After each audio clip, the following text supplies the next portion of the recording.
नमस्कार मु जयपुर राजेश पाणिग्राही एडवोकेट कहती आउ जयपुर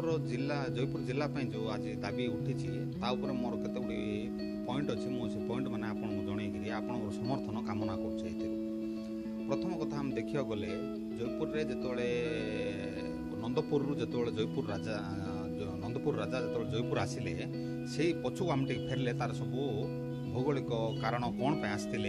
आउ राजनैतिक कारण कौन पे आसते आउ जयपुर रे बड़ दाण्ड जो तैयारी होता एमती बहुत गुटे पपुलेसन थिला सेतिपई बोलिकी जयपुर रे हमर कोरापुट जिल्लार राजधानी बेले थिला एटा जगहटा हेले कालक्रमे इंग्रेज मैंने जिते शासन को आसिले से गरम क्लाइमेट को सही न पारिकी से कोरापुट को तांकर हेडक्वार्टर बनईथिले हो ठीक अच्छे कोरापुट हेडक्वार्टर अच्छी बर्तमान अच्छी आमर किसी ऑब्जेक्शन नहीं किंतु जयपुर जदि गोटे अलग जिला हो पार था जयपुर जिला से बोलिकी 7टा ब्लॉक एपट रही था 7टा ब्लॉक सेपट रही था सरकार भी 7टा ब्लॉक प्रति से 7टा ब्लॉक प्रति तो अच्छी आमर ये 7टा ब्लॉक उन्नति हो पारि था देखो जयपुर हूँ कोरापुट जिलार प्राण केन्द्र ये आमर 2 लाख पपुलेसन अच्छा 2 लाख पपुलेसन लोक मैंने कोरापुट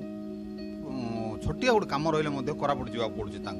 वेरेज कोरापुट रे 30,000 लोक मात्र अच्छा से जगह को 2 लाख लोक को प्रत्येक काम उदाहरण मुझे देवी आपण मानक आरटीओ ऑफिस रे सपोज जन लाइसेंस गोटे बनवार अच्छी 2 लाख लोक कोरापुट को प्रतिदिन जावासिया 2 थर 3 थर जावासिया करवाटा ये लोक मैंने हैरान होती तार यूनिट गोटे खोला हो पार ना पुलिस हेडक्वार्टर रहा आमर कोरापुट रे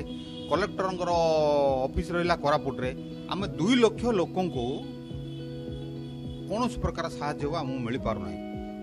आउ आमर पछरे भी बहुत गुड़े जगह अच्छी जमीक रामगिरी आरंभ कर एपटे चांदिली पर्यंत सब लोक कोरापुट धाई धाई हैरान होती प्लस घाटी रास्ता देखिए सबुदिन जावासवा कर भी नहीं लोक बहुत असुविधा होची जयपुर जिलाटा संपूर्ण रूपे जयपुर गोटे अलग जिला करदेगी बोरीगुमा बोरीगुमा कोटपाड़ एपटे बैपारीगुड़ा लमतापुर ये सब जिनस आम मिसेक आम जो दाबी आरंभ होती से दाबी को मुझे संपूर्ण रूपे सपोर्ट करमर दाबीटा भी यथार्थ अच्छी से